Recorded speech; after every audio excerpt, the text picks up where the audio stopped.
Today we're talking about the news consumer sentiment numbers that have come out. It's going to start with an article that caught my eye. It is from the NASDAQ. Put this one out. It says, U.S. Consumer Sentiment Index tumbled to a record low in June.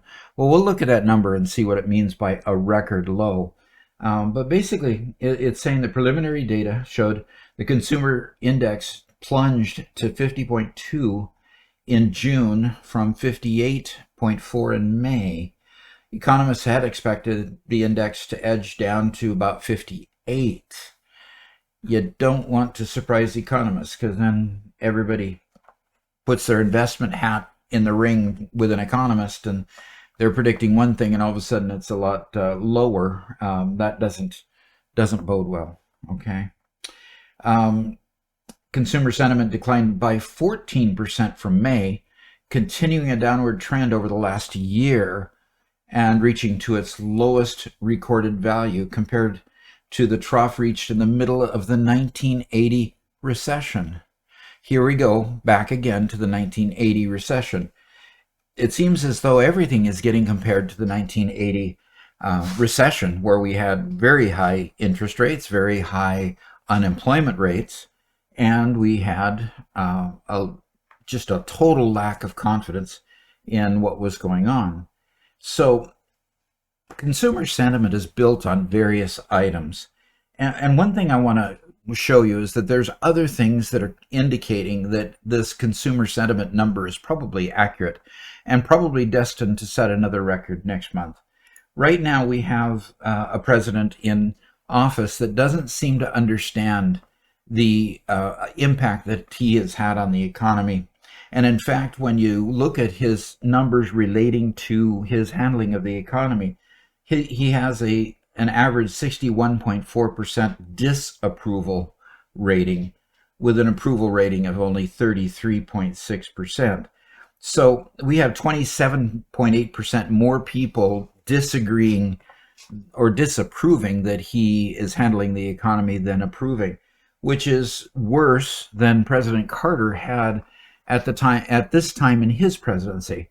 And we know how his presidency ended with a landslide and another president taking over after his term. So what is in this? I mean, what all is in this index? Because we can look at the index here, and here's the number, 50.2. And if we look at the interactive map, and if we turn it up to 3 years, we see that it's been steadily declining really for 3 years, except for this small honeymoon period here, between just before July 20 and July 21. We see the 5 year. It was quite a bit higher until 2020. Then, of course, we had COVID, and it's not really recovered. But if we look at the max time frame here, when they say it's lower than it was in 1980, in 1980 it was at 52.7, and right now it's at 50.2. So you see, there's a challenge. I mean, people are not feeling good about the economy, and that feeling about the economy is lower than it has been in over 40 years. Now being 2022, and 1980 is the time when it was the lowest before that. And if it keeps going lower, it's just going to keep setting records. Because if we're looking at all time that it's been kept here, it's just going to set more records if it goes lower. So what's going on? Well, the impact of consumer sentiment in this way is that wage growth begins to stall. We saw that wage growth peaked up just a little bit in February of this year and then has been slowly sliding downward. I'm really curious to see what the May numbers are going to look like, because Jerome Powell has specifically said that one of his goals is to curb labor demand, which is, government speak or economic speak for we want to make sure there's less people employed and less wages being paid out so that less money is spent to drive inflation.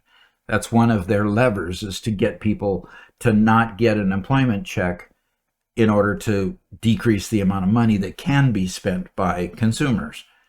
That's kind of nasty and ugly when you look at it from a person who wants to keep their job. but that is actually what the Fed does. That's the way they operate. So what you really want out of the Fed is that you want them to keep control of the economy and not let it get out of control like it has. And you can blame whoever you want to blame for where it is today. I prefer to blame both the Fed and the Congress because they've kind of been in cahoots with each other to get us where we're at. So here's the personal savings rate. So we can see at this point that money is coming out of savings. In other words, people aren't putting as much money into their savings. Their paychecks are being more fully spent. So where in October of 2021, we put away about 7.3% of our income, in 401ks, in stocks and bonds, and we took that much money out of our disposable income and decided to set it aside for a rainy day. This last April, that figure was only 4.4% of our wages. So we're headed into a difficult time. And it's all reflected in that consumer sentiment, because every time you see a consumer sentiment number diving that low, you can look at other indicators in the economy and see other effects of not having confidence that your paycheck is secure, that your bills are going to get paid, that you can afford food, you can afford gas, you can afford to cool and heat your house. All of those factors go into consumer sentiment. And if those things are getting out of whack, which they obviously are, you have a challenge with the economy and with how you feel about the economy. So I hope you've enjoyed this, and I hope you'll help me grow the channel by hitting that subscribe button, and look forward to seeing you again later. Thanks.